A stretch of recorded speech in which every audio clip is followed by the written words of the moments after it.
Fala galera do Papo no Ar, sou o Rafael trazendo mais um On Air, né? Esse bloco de entrevistas aqui no canal. E hoje eu tô com o Felipe, que tá com seu álbum de estreia, o álbum chamado 2.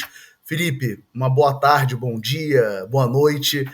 É um prazer estar aqui com você e pedir para você se apresentar para o pessoal. Salve, Rafael. Salve, galera do Papo no Ar. Prazer enorme estar aqui para essa conversa. Bom, meu nome é Felipe Fernandes. Para o nome artístico eu tirei boa parte do nome, então eu lancei esse disco como Felipe F. E esse disco 2 é o meu primeiro disco, apesar do nome. Eu trabalho já há muito tempo como produtor musical, como trilheiro, como músico, acompanhando vários artistas, como cantor de blocos de carnaval. Já joguei nas 11 com engenharia de som.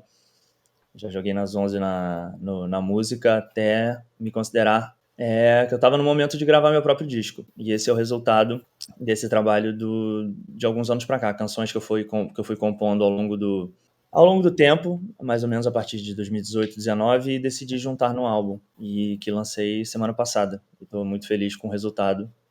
Né? Dizem que você nunca termina um trabalho, você abandona.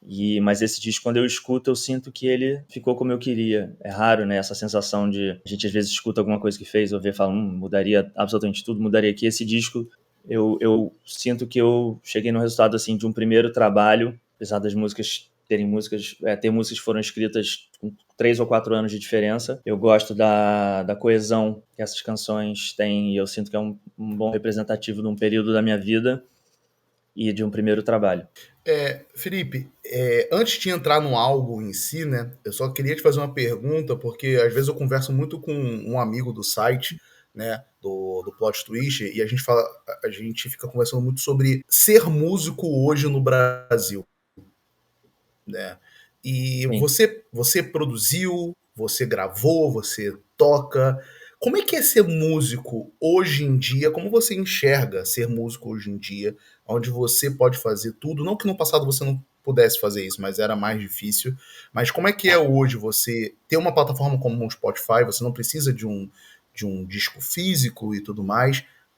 Mas eu vejo essas coisas que são mais benéficas, acredito eu, para o artista, mas em contrapartida você fica ilhado talvez em bolhas, você não tá mais. Eu sinto muita falta de música nacional e novela. Você Uhum. acha que é um. Teve algumas músicas que eu escutei do álbum e que eu falava, cara, isso aqui dá uma trilha sonora de filme, isso aqui dá uma trilha sonora de um personagem na novela. Como é que é esse desafio? É melhor hoje em dia por causa dessas facilidades, mas tem em contrapartida essas ilhas de você ficar em bolhas, ou no passado tem coisas que são vantajosas, mas também era difícil porque você tinha que ter uma gravadora, alguém tinha que te ver. Como é que é ser produtor musical e um artista hoje em dia no ramo da música no Brasil, pensando nessas questões? Como você já falou, existem os dois lados. Hoje em dia é muito mais fácil e direto você ter um produto e lançar um disco. Qualquer pessoa, você com uma estrutura mínima em casa, e às vezes até sem conhecimento de música, tecnicamente falando, sem nunca ter tocado um instrumento, você pode gravar o seu disco, colocar no ar. Tem diversas formas de fazer isso, mas por outro lado, essa facilidade, hoje em dia é muito mais difícil divulgar e fazer a sua música ser escutada, porque aquele gargalo de antigamente, que é ruim por um lado, né, as gravadoras dominando, não que elas não tenham voltado a dominar hoje em dia, elas decidiam quem ia ser ouvido. E uma vez que você penetrava entrava nesse meio, você tinha o seu trabalho divulgado, né? Um contrato com uma gravadora era, como se diz, leonino em vários aspectos, mas te botava no ar para tocar numa novela, na rádio, em vários meios, e você era escutado. E isso viabilizava. Então era mais difícil chegar, mais difícil colocar o seu trabalho no ar, mas uma vez colocado, ele alcançava mais pessoas. Vendia-se um disco, né? Tinha todo um trabalho de divulgação feito. E hoje em dia isso mudou, tem uma quantidade muito maior de pessoas fazendo, o que é muito bom. Você pode rapidamente no computador acessar uma gama de artistas maravilhosa, mas é mais difícil de navegar nesse meio e para o próprio artista de se fazer escutado. Ficou muito mais na conta do próprio artista, né? As plataformas dão essas guidelines de como fazer como se divulgar, né? O Spotify vive mandando e-mails dizendo, só que é meio, ó, você se divulga aí, faz o que puder, faz todo tipo de conteúdo, se vira para divulgar um negócio que a gente vai ganhar dinheiro em cima de você. Você vai ser escutado, a gente dá a plataforma, mas a gente vai ganhar mais dinheiro do que você com a sua própria música. Então não é uma questão simples, tem os dois lados. Tem a facilidade e, ao mesmo tempo, a sobrecarga do mercado mesmo. Eu fico vendo também que hoje em dia eu falo que eu até uso muito o Instagram para descobrir novas músicas, né? Eu gosto de escutar música de. Eu gosto de escutar música. E tem uma coisa no álbum que é o que me pega muito. Não é a letra que me pega em primeiro lugar, é o instrumental. Uhum. E o instrumental do álbum é maravilhoso. Então eu vou descobrindo muita música no Instagram. Então, antigamente, se você tinha uma novela que estourava uma música, hoje em dia você tem um short no Instagram que vai te catapultar para fama, né? Você tá refém desse algoritmo e de alguém gostar de fazer um vídeo com a sua música, né? Pois é. Mas, ao mesmo tempo, um short tem quanto tempo? 5, 10 segundos? Menos, às Talvez vezes. A música precisa se enquadrar em aspectos muito, muito precisos, né, do vídeo em limitados, questão, né? precisos para encaixar num short, né? As minhas músicas, por exemplo, eu acho pouquíssimo provável, porque tem introduções e tem, às vezes, partes instrumentais mais lentas, tem uma música ou outra mais agitada, mais pop, mas então isso pode acabar orientando muitas vezes os artistas para fazer músicas nesse formato, que também é algo questionável. Você pode... Tá tudo certo com quem quer fazer a música só para bombar, e certíssimo, é um meio de ganhar vida, mas isso não pode ser o fator principal e o fio condutor da criação. Fala, vou fazer um disco para encaixar num short de Instagram. Você tem que... Isso daí vai... As músicas hoje em dia já são muito mais curtas do que 30, 40, 20 anos atrás, 10 que seja. Então, né, se a gente seguir nessa toada e pensando dessa forma, daqui a pouco os discos vão ter músicas de 20 segundos, 30 segundos, sabe? Porque hoje mesmo eu me deparei pela primeira vez com a nova trend do Instagram do Give Me a Grrr. Eu só fui ver hoje. E verdade, quando você ouve ali o short, aquilo fica na cabeça. Aí depois eu fui escutar a música completa no Spotify. A música em si não tem a menor graça. É o Dá-me um Grrr que pega, e uma vez que você encaixa aquilo... E aí tem músicas que são opostos. Se você pegar um trechinho ali e falar, daí não me diz nada. Você tem que escutar a completude daquilo para fazer algum sentido. Então, é muito bom. O Instagram é um ótimo meio. Eu descubro também muita coisa que às vezes me bate instantaneamente. Eu gosto até do Instagram te dar essa possibilidade de você ver o visual completo, porque a gente não seguia só pelo ouvido, né? Um videoclipe. Às vezes você vê uma página de um artista que sabe trabalhar bem. O Instagram, aquilo te pega tanto quanto a música, sabe? O pacote completo. Isso Sim. já é assim há décadas. Os Beatles, se só tivessem tocado o disco, se ninguém nunca tivesse visto, se eles não tivessem cortado o cabelo de forma diferente, aquilo não ia ter sido o fenômeno que foi. Então sempre andou junto na indústria da música o visual e o sonoro juntos. Então, você já deu até o gancho para minha outra pergunta, porque eu vejo de uma certa forma, e até deixar claro aqui para os ouvintes e também para você, nem é isso que eu quero falar, por mais que pareça isso, mas você sente esse esvaziamento da cultura. Não que isso atinja em qualquer lugar, né? É você fazer coisas voltadas para a rede social. É aquele momento de você parar e pensar a música como arte, né? Você parar, escrever, pensar na melodia, pensar no som, qual instrumento que você vai usar. E quando você fica fazendo esse modo fordista, seja de filme, de quadrinho, de música, você acha que tem esse esvaziamento, não é da cultura, mas da arte como um todo? Porque, assim, você tem esse negócio fordista, de só ficar criando essas músicas que sejam gatilhos pro cérebro e acabou. E cadê a arte nisso? Você acha isso um pouco prejudicial também? Eu acho que as coisas podem coexistir.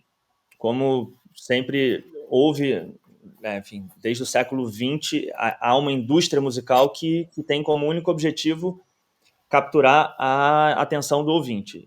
Como eu falei, está tudo bem.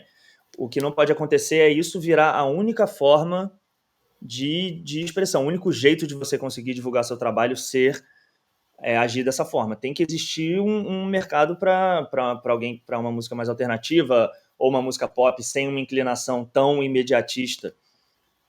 E é isso que a internet poderia ser um espaço mais propício a isso. É como a internet já foi um espaço de trocas eu conheci muitos artistas em blogs super obscuros de música dos anos 80, música da Islândia.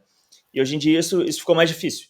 Então, porque as big techs, né, conseguiram cooptar o mercado da música de volta e transformar esse caminho, se depender, né, eu acho, da grande indústria, quanto mais dinheiro eles fizerem, melhor para eles não vão se importar tanto com a qualidade. Então, tudo bem existir esse lugar das trends e danças do TikTok, né? Eu também sou partidário da linhagem de que se alguma coisa ela bombou, teve alguma razão, aquilo ressoou nas pessoas de alguma forma, né? Então, se o TikTok é um fenômeno que é, porque as pessoas gostaram de trocar danças e um tipo de troca que não se tinha antes na internet. Então é isso, não é que seja também algo 100% imposto a gente, mas é algo perigoso de se tornar a única forma de apreciação de cultura na internet. E, de fato, a gente já está sofrendo. Eu mesmo sempre fui de ler muito. Aqui tem, enfim, muitos livros em casa, sempre tive cercado de livros. Hoje em dia, meu poder de concentração é muito mais reduzido. Mesmo para escutar uma música, para escutar, né, as músicas que eu cresci escutando na adolescência, né, aquela Tommy, por exemplo, uma ópera rock de 1h30 de duração, com músicas com introduções longuíssimas. Será que se eu fosse um adolescente de 12 anos hoje em dia eu ia conseguir viajar da mesma forma nessas canções como eu viajei com 12, 13 anos? É difícil de saber. Mas uma coisa é fato, né? O nosso poder de concentração tá ficando igual do peixinho do Procurando Nemo, cujo nome eu até não lembro se é Dolly, Dory, até isso eu tô esquecendo. Até o nome do peixe que esquece, eu já esqueci. Não, eu vejo muito por isso, porque se o pessoal não tá tendo concentração, às vezes, para assistir um filme de 2 horas, imagina escutar uma música de 3, 4, 5 minutos, né? Como você Você só falou, tem o Tommy. estímulo até, não tem o estímulo visual imediato. Por isso que tá tão. As pessoas os artistas estão tendo que capturar a atenção de todas as formas possíveis, pedindo a pessoa, enquanto escuta a música, fazer uma dança, ver um filme e assoviar chupacana. Porque se deixar, a concentração já foi embora. Sim, e aproveitando outro gancho, cara, Nick Drake, Leonard Cohen e o nome que sempre me deixa bolado de falar, que é o Jeff Buckley. Jeff Buck. Cara, são músicos que já tô até arrepiado aqui de falar, porque quando eu li lá no Spotify as tuas inspirações. Ah, e o Beck, né? Esqueci do Beck, que também é outro que eu gosto pra caramba. Cara, eu fiquei assim, é isso. Como é que você só chegou nisso? É o que você falou, porque você é de uma geração que também não pegou esse negócio de ficar toda hora sendo rodeado pela rapidez, né? Como é que é introduzir no teu álbum inspirações tão fortes de músicos? Eu tô focando neles porque são os que me chamam mais atenção e que eu gosto muito, né? Obviamente tem outras, você cita, mas como é que é usar desses músicos, que não são músicos, de certa forma, tão populares pra galera, né? Como é que provavelmente alguém já escutou uma coisa ou outra, mas não associa a esses artistas. Como é que é pegar isso e falar assim, cara, eu vou usar isso aqui como inspiração pra mim, pra fazer o meu álbum? Como é que tu como é que tu fez isso? Foi de uma forma muito natural, né? Justamente porque eu decidi, e eu acho que eu não saberia fazer de outra forma, fazer da forma que é mais autêntica para mim, né? Como pode ser que no segundo, terceiro disco eu mude e decida fazer, não, vou fazer um disco plenamente isso, para dancinha TikTok. Acho pouco provável, mas pode ser. Então, sendo o meu primeiro disco, ele precisava transpirar essas inspirações minhas da vida toda. Então, né, exatamente como você falou, são artistas, assim, imensamente populares em um certo nicho. Eles não estão ali nos top 10 mais ouvidos do Spotify, mas se você entrar na página do... Mesmo o Leonard Cohen morreu antes do... E Jeff Buckley morreram antes do... Nick Drake, nem se fala, antes da popularização do Spotify, mas as páginas deles têm... Então, assim, tem pessoas que escutam isso, mas não são os que o mercado está de olho. Mas são as coisas que mais ressoaram em minha vida inteira. Quando eu boto um disco do Nick Drake para tocar, aquilo me leva para um outro horizonte. É um estado alterado de consciência sem uso de qualquer substância externa, só a música. Então, naturalmente, e são as coisas que eu cresci tocando e escutando. Então, na hora de compor, né, na hora que eu pego um violão e começo a compor uma música, são essas coisas que saem, as coisas que você bota para dentro e vai fazer essa mistura interna e vai sair. Então são... E por isso que eu nem hesitei na hora de colocar como as primeiras referências ali no Spotify, esses, porque tem tanto a visceralidade do Jeff Buckley ou a construção lírica e a melancolia do Leonard Cohen e o experimentalismo do Beck, que ele pode fazer um disco absolutamente pop, que no aspecto de produção, o Beck e a Saint Vincent, que eu citei, né, também, são duas das minhas maiores influências, porque eles têm uma versatilidade com autenticidade que sempre me impressionaram. O Beck, ele tem disco de voz e violão, e também eles vão navegando de acordo... Como esse meu disco, ele é calcado em experiências muito pessoais, quem escutar vai conseguir ver que as letras são letras de experiências de fato. E é isso, não precisa ser assim, mas esse disco foi letras de experiências que eu vivi. E eu sei que o Beck funciona muito assim também. Então ele tem discos mais... Ele tem, em seguida, assim, ele lançou um disco de música super melancólica durante uma separação, violão e voz, e um disco de rock elétrico agitado e com até uma pegada dance no disco seguinte. E o que me impressionou é a sinceridade com que ele faz isso, né? Que tem muito artista que tenta fazer... Falar, vou fazer um disco agora mais agitado e fica fake. Você percebe que é só um time de produtores que fez pra pessoa e ele nem sabe o que tá fazendo ali. E o Beck e a Saint Vincent fazem isso com muita naturalidade e muita inteligência de timbre, de arranjo, de tudo. Assim, eu acho os discos deles grandes influências para mim. Engraçado que são ali... Podem estar em dois times diferentes, né? Mas tá tudo junto também. Com certeza a Saint Vincent cresceu ouvindo Jeff Buckley e Leonard Cohen, não tenho dúvida. Provavelmente já ouvi ela falando algo a respeito. Nick Drake, então. Então, sem me estender mais, foi bastante natural. Não foi nem algo que eu tive que pensar muito. Foi como as canções saíram. O Jeff Buckley que vai ganhar um documentário agora, né? Exatamente. Então, ou seja, vai popularizar ainda mais. Pessoas que provavelmente nunca deram muita atenção à obra dele, agora vão conseguir ter a chance de entender melhor o personagem. Sim, sim, é sensacional. Entrando agora de fato no álbum, né? Ele se chama Dois. Você comentou que o nome vem do fato dele ser inspirado nos seus dois últimos relacionamentos, né? Tanto pelo otimismo, tanto pela dor do fim ali, né? Você acha que você conseguiu unir o que há de mais potente na inspiração de tantos músicos, o amor e a desilusão? Que às vezes você faz, como você disse do Beck, você às vezes faz um álbum só de um amor perdido, às vezes você faz só pela sua felicidade de ter encontrado um amor.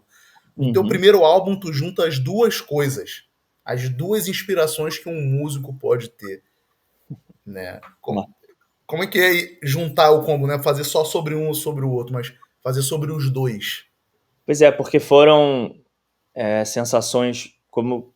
não precisa ser assim, né? A obra, a criação, a inspiração, a gente não precisa depender de situações para criar.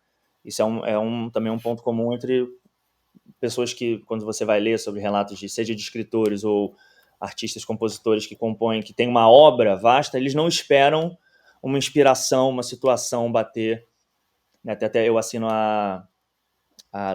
o meio... Como é que é o nome disso? Mala direta? Uhum. Newsletter, que a gente fala Ah, mais sim. do Nick Cave, que eu também recomendo para todo mundo, que ele fica respondendo cartas dos fãs. E teve um cara que falou, ele fala de uma desilusão amorosa da pessoa que ele amava, que ele escrevia canções, só que ele perdeu e ele falou que perdi minha musa, a minha inspiração não está mais aqui. Aí o Nick Cave escreve isso, fala assim, você não precisa depender de uma musa. A inspiração de um criador não pode depender disso. Você tem que cavar a inspiração de várias formas. Você tem que criar situações, cavar essa inspiração, não esperar. Claro que uma experiência de vida vai sempre ajudar. Tudo isso para dizer que, nesse caso, esse disco, sim, foram situações onde os sentimentos estavam tão aflorados estavam tão aflorados que compor era uma das únicas formas de lidar com isso, né? Você estava ali tão envolto em sentimentos, seja na parte ruim de um fim de uma relação ou no descobrimento de uma relação nova, que lidar com aquele sentimento, eu acho que pessoas que trabalham com criatividade provavelmente se relacionam com isso. A gente precisa expressar aquilo de alguma forma, seja um escritor transformar aquilo num conto, num poema. No meu caso, juntou o lado literário, que também é um background forte meu, com a música, que é a minha vida. Se olhar a sala da minha casa é basicamente instrumentos musicais, não tem nem dúvida. Então foi a forma de expressão que eu achei para lidar com aquelas sensações, aqueles sentimentos naquele momento. Então o disco é bem... Por isso que também acabou sendo esse nome. Eu falei, de fato, as músicas... E eu componho músicas com várias outras inspirações, mas acho que eu achei que tinham a ver com o disco, por acaso, são situações de começo e fim, de extremos das relações. E por isso que eu achei, como eu falei no release, uma piada que talvez só eu ache graça, chamar o primeiro disco de 2. Em geral, você vê os artistas chamando os seus segundos discos de 2 e chamar o primeiro de 2. Eu achei uma piada que pelo menos eu vou rir. Eu espero não ficar repetitivo, porque o nome da música que abre o álbum é Samba Elegia, que é uma combinação de tudo que já carrega ali um paradoxo. Né? O próprio título samba é um símbolo de festa em movimento. Né? A elegia que remete à perda, ao lamento, à despedida. Tem também na letra a questão do virar o disco. O álbum se chama 2, mas você tem vários elementos dúbios também. Dúbios não, né? Que remetem ao 2. Você tem Ambiguidade. você tem na música Nossa História, que ainda não existe, né? Você canta tão linda, tão triste. Aí tem uma parte que você fala também eu não sabia, eu também sabia. Uhum. Foi pensada essa questão nessas músicas de você ter dois sentimentos, os dois lados do disco. Porque às vezes o artista ele faz algumas. Tem uma entrevista muito boa com o Spielberg, que ele está sendo sabatinado. O cara fala: pô, teu pai é das ciências e tua mãe é das artes. No Contatos Imediatos, né, de terceiro grau, se resolve com música e ciência o negócio. E ele fala: pô, eu nunca tinha parado para pensar isso. Você parou para pensar isso na hora de fazer? O álbum é 2, você tem dois lados, você tem dois sentimentos. Foi uma coisa pensada ou você está reparando isso agora comigo? Não, eu estou reparando enquanto você falava que, de fato, tem elementos de dualidade, não só na menção do nome, acabou tendo essa... pelo menos nesses exemplos que você falou, de fato tem esse jogo. E eu acabei nem ordenando as listas das músicas pelos sentimentos, eu acabei ordenando elas muito mais pelo clima dos arranjos do que pelas letras. Então, o disco ele oscila, a primeira música é uma música de começo, a segunda é de fim, a segunda e a terceira são de começo, a quarta é de fim também, a quinta, então ele é misturado nesse aspecto. Então eu nem pensei nessa dinâmica lá, um lado A mais solar e um lado B mais soturno. Também porque possivelmente isso deve ter passado pela minha cabeça em algum momento, mas eu pensei, também não quero deixar ele tão dividido assim, né? Se alguém, não sei se as pessoas ainda escutam discos na íntegra, mas eu gosto de ir sentindo a ondulação, de não ser um disco que ele é todo para baixo e depois na ascensão. Então eu gostei de misturar músicas densas com músicas um pouquinho mais agitadas. E o que você falou sobre o samba é verdade. O samba ele costuma ser associado a celebração, mas existem muitos sambas que por acaso são os que me tocam mais, muitos sambas tristes, né? Muitos compositores de samba que por exemplo, o Monsueto, que é um sambista antigo, inclusive o Se Você Não Me Queria, Não Devia Me Iludir, se eu não me engano, isso é Monsueto, que são músicas com letras muito, muito pungentes. O Batatinha, que é um sambista da Bahia, que também eu adoro, as letras dele são absolutamente melancólicas, que tem uma que fala, me dê o direito de sofrer, aí outra ele fala, se eu deixar de sofrer, como é que vai ser para me acostumar? Então o cara era, o sofrimento, a melancolia era o mote dele, basicamente, que acabou conduzindo toda a obra dele. O Lupicínio Rodrigues, que eu também cito como referência em algum momento, acho que até no Spotify, deve ser a primeira pessoa que misturou Nick Drake e Lupicínio Rodrigues num release de Spotify. Também é um sambista que, auto-intitulado, e acabou ficando conhecido como o Rei da Dor de Cotovelo. As músicas são tristes, tristes, tristes, tristes, tristes. E então é isso, acaba que essa linhagem do samba acaba sempre me chamando mais atenção do que o samba exaltação, o samba enredo, Uhum. de, né, viver e não ter a vergonha de ser feliz, cantar e cantar, tudo bem, mas eu acho que a gente explorar a melancolia, isso sempre me trouxe um bom lugar. Eu não sei se dá pra ver, eu estava até botando a mão no peito, sabe? Sempre me trouxe essa sensação agridoce. Tem um livro bonito chamado, inclusive, Bittersweet, em inglês, que me traduz para agridoce, sobre essa beleza da melancolia, por que músicas tristes às vezes trazem um sentimento de alento na gente, do que ficar na exaltação o tempo inteiro. Isso pode ser cansativo e às vezes a gente precisa. Todo mundo tem um momento que chega em casa ou num dia chuvoso, escuta, isso toca as pessoas. Tenho certeza que mesmo as pessoas mais efusivas, que gostam de músicas mais agitadas, em algum momento se tocam por essa melancolia. Você fala, desculpa te cortar, mas tem uma música do Jeff Buckley, que eu até vim aqui dar uma olhada rápida, que ele fala, né, tem um momento que o homem vai perceber que ele tá sozinho, que ele tá no funeral e tudo mais, e ele fala isso. E foi o que você falou, às vezes é gostoso escutar isso, reconforta, pelo menos às vezes a mim me reconforta, né? Às vezes você escutar uma coisa mais melancólica, às vezes não é só triste, às vezes é isso que você falou. Eu achei interessante você. É porque eu pensei também no samba mais. Não tão alegre, né? Mas Uhum. como eu fiquei na dúvida, eu decidi ir para essa questão. Que o samba, geralmente, as pessoas associam a questão da felicidade e tudo mais. A roda Né? de samba, em geral, não é o samba triste que vão tocar, porque também as pessoas que estão ali no fim de semana, no momento de celebração, se a roda de samba começar Sim. a tocar, eles vão jogar tomate nos sambistas.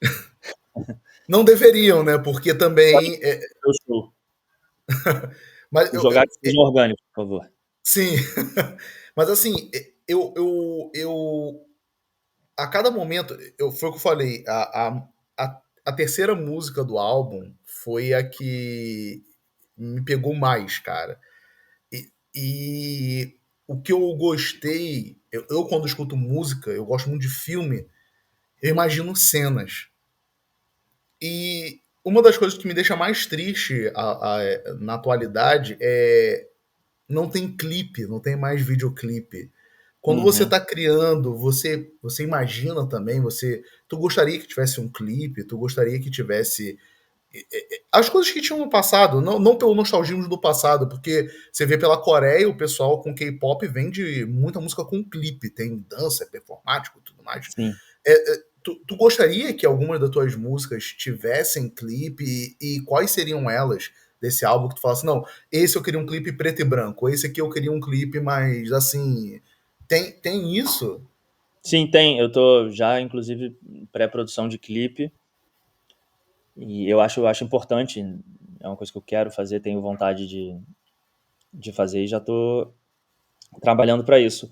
É o que você falou, né? Hoje em dia há menos clipes. Isso tem a ver com a primeira pergunta que você fez, né? É muito mais fácil você lançar a sua música é barato você lançar a sua música, só que todo o resto que é caro. Fazer um clipe é caro. Mesmo que você vai fazer um clipe, ou você vai ter que ter o poder de persuasão e muitos amigos, ou gastar algum dinheiro. Então, isso também afunila a produção. Então, você pode botar, tem 20 milhões de pessoas botando músicas no Spotify todo dia, mas esse trabalho de divulgar e trabalhar ainda mais a música fica restrito a quem tem os meios ou a energia de seguir fazendo isso. Porque há um tempo atrás, você tinha, uma vez que você lançava um disco, já vinha com um pacote de orçamento para fazer um clipe, fazer uma divulgação. E hoje em dia, então por isso que muita música acaba, que daria um lindo clipe, acaba ficando pelo caminho. Não, sim. E a outra coisa é saber se você. Como é que você. Sendo um pouco repetitivo com a primeira pergunta, que eu acho que também é importante, é até uma dúvida que eu tenho, mas pensando no Felipe mais produtor, né? É, falta a. É porque eu acredito que tá faltando uma união que existia no passado. É óbvio que antigamente para a Globo era interessante porque ela era dona da Som Livre, Uhum. né? Mas eu faço muita crítica de filme nacional. Vira e mexe, eu dou uma olhada ou outra na novela, mas minha Hum. sogra, minha esposa também de vez em quando dão. Minha sogra vê mais novela com a minha cunhada. Mas quando eu tô, às vezes, na sala da casa da minha sogra, eu não escuto música nacional. Tá faltando essa parceria entre o cinema, a televisão e os artistas nacionais, porque eu acho que é uma coisa que se une. Você tinha, é um péssimo exemplo que eu vou dar agora, mas você tinha os filmes da Xuxa antigamente, que tinha vários artistas musicais para você impulsionar aquilo. Eu vi até uma brincadeira no Instagram com o disco da novela Vale Tudo atual. Tá Hum. faltando essa união? Como é que o Felipe produtor vê isso? Tá faltando essa união entre o audiovisual, né, de pegar, resgatar artistas nacionais e trazer para dentro das novelas, trazer para dentro do cinema, porque eu sinto falta disso. O Nick Drake eu conheci por causa da série do House, cara. Escutando o House, Sério? tocou o Nick Drake. Eu vi uma série Suits, né? Eu conheci foi acho que é James Bradley. Ele toca um som maneiríssimo. Muita coisa eu descubro assistindo filme ou série, saca? Sim. Saindo da época que não existia TikTok para você ter a dancinha e tudo mais. Tá faltando essa união de você ter mais músicos nacionais dentro principalmente das novelas que atinge pô, tava tocando, acho que era Massive Attack no Vale Tudo. Eu fiquei de cara, Massive Attack no Vale Tudo, cara? Como é que Uau. pode isso? Por mais que eu adore, cadê o artista nacional, né? Olha, eu não sei dizer. Como eu não tenho visto novela, é uma falha, inclusive, tem vários amigos que trabalham ou escrevendo, atuando. Eu não. Há muito tempo que eu não vejo uma novela, então eu não sei como anda o mercado nesse aspecto. Eu sei de amigos que já colocaram música de novela, e não sei como. O que eu acredito que possa acontecer mais, o que é isso, como você falou, de ter descoberto músicas vendo séries, eu também descobri muita coisa. E talvez o mercado brasileiro tenha ficado um pouco restrito a, né, só entra num produto audiovisual aquilo que está sendo apostado, né, algo que está sendo apostado para bombar, e às vezes não não tem a espontaneidade do criador de botar. Eu imagino que muitos artistas, muitos diretores e façam questão de fazer isso, provavelmente com o Massive Attack no Vale Tudo deva ter sido uma direção dessas, porque não tem nenhuma razão mercadológica para você colocar uma banda de 40 anos de idade, 30 e tantos anos de idade, na novela. Isso daí com certeza foi puramente por decisão estética do diretor. E eu já descobri muita música assim. E eu acho que isso que poderia estar mais em voga até com artistas brasileiros. Você ali usar um fonograma musical brasileiro, independente, não necessariamente do que você acha que vai bombar, na sua novela, na série. Que isso daí é uma forma de. Eu sei que as séries gringas fazem muito isso, né? Volta e meia a gente tem alguma notícia de alguma música meio obscura que voltou ao número 1 porque botaram na música de encerramento de um Peaky Blinders ou não me ocorre nenhuma outra série, mas eu lembro de casos assim. Vandinha, né? A Vandinha estourou uma É. música que também nem tava na série. Ah, é?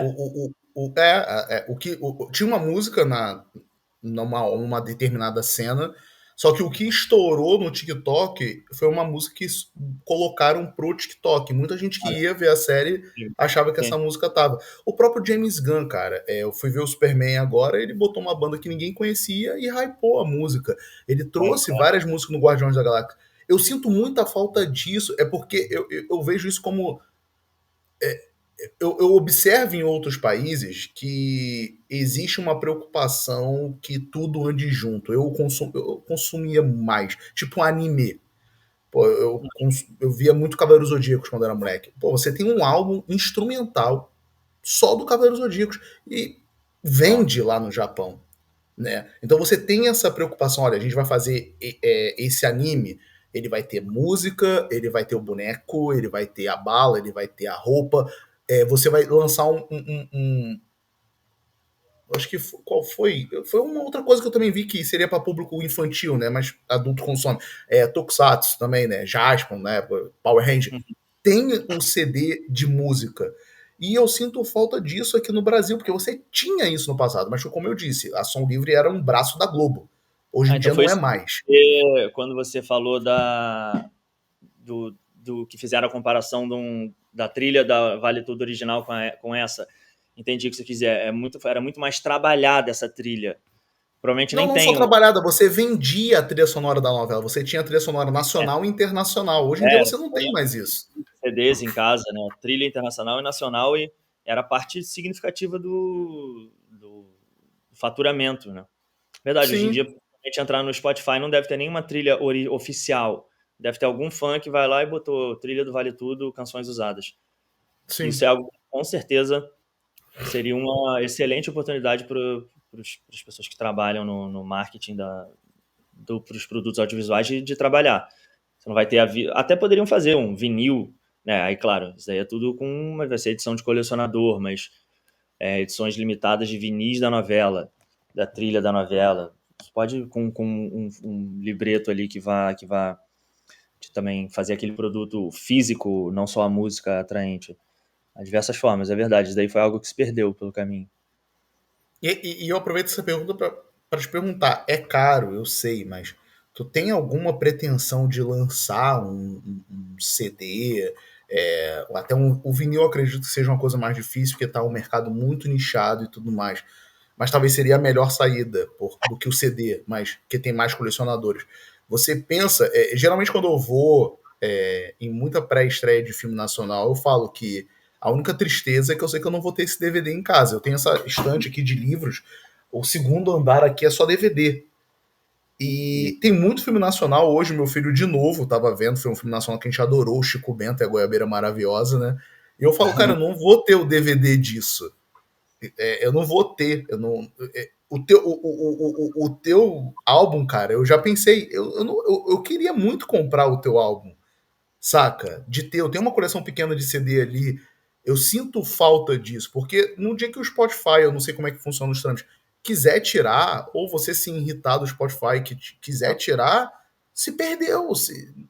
acabou. Não tem um registro disso. Tu tem alguma vontade de lançar um CD, algum vinil de forma física para você preservar isso? Passou pelos teus planos isso?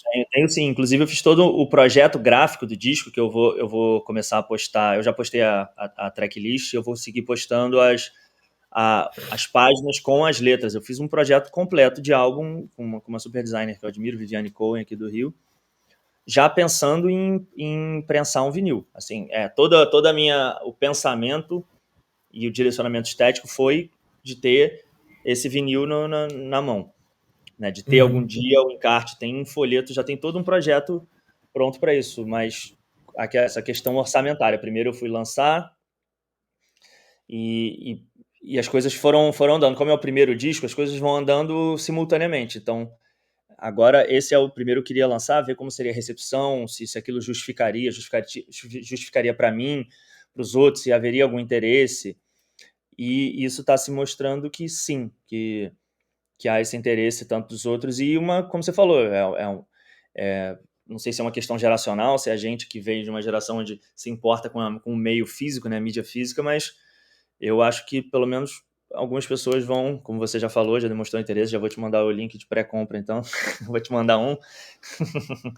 E Não, aí, porque, Felipe, eu acho muito importante isso pro artista. Eu acho que a galera tá dando tanto valor para umas coisas que não deveria ser dadas. E tem o trabalho de vocês. É por isso que eu falei o Felipe produtor, porque você, você montou um álbum, tem 9 músicas, você despendeu o teu tempo e tudo mais. Isso é arte.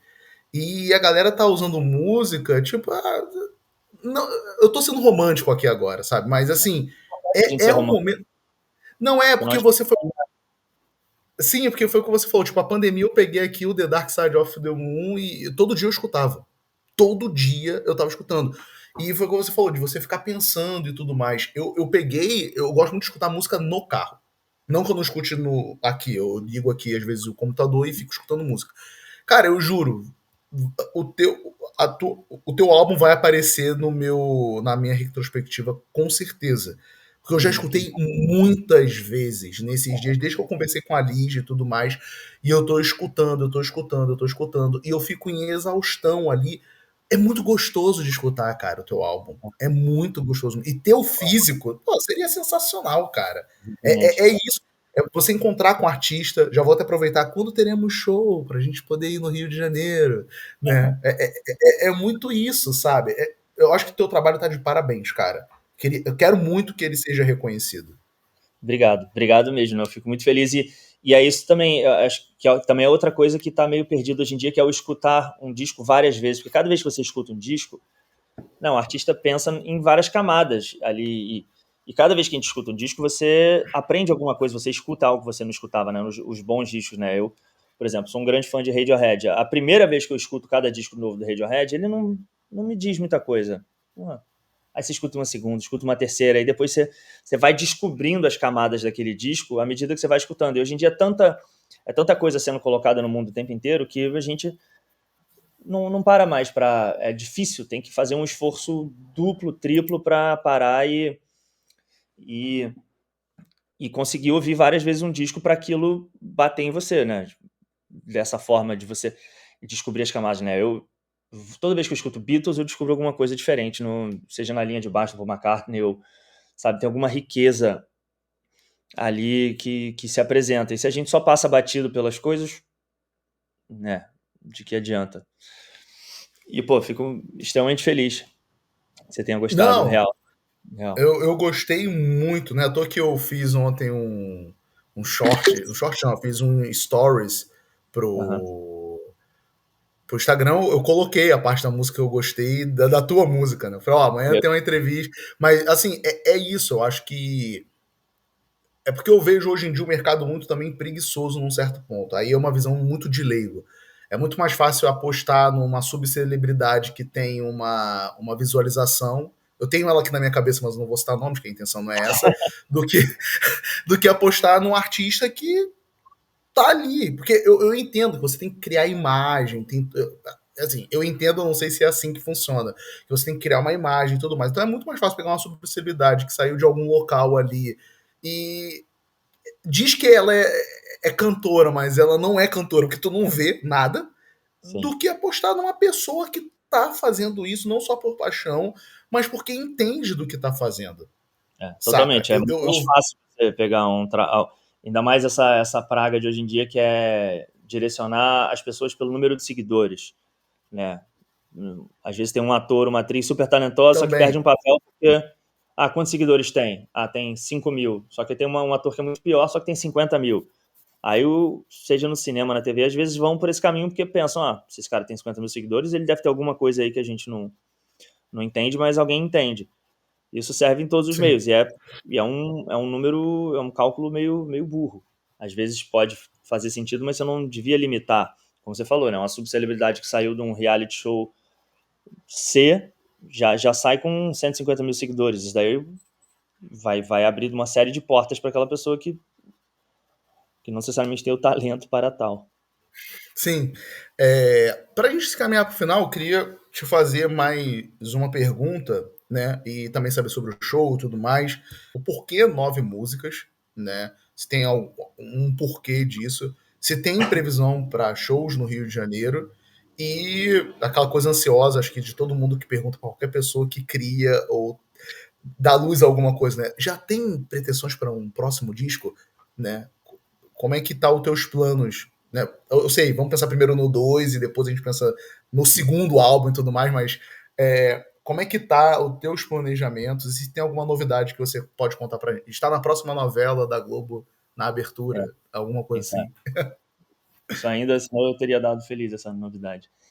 9 músicas, porque deixa eu pensar, foi um número que eu senti que seria, como eu fiz tudo praticamente sozinho, né? Teve, assim, claro que eu chamei, até que foi um número pequeno de músicos para gravar. Geralmente num disco você chama muito mais. Eu gravei quase tudo sozinho, né? Tirando as baterias, percussões e uma outra participação, um amigo para tocar um teclado, outro para tocar as cordas.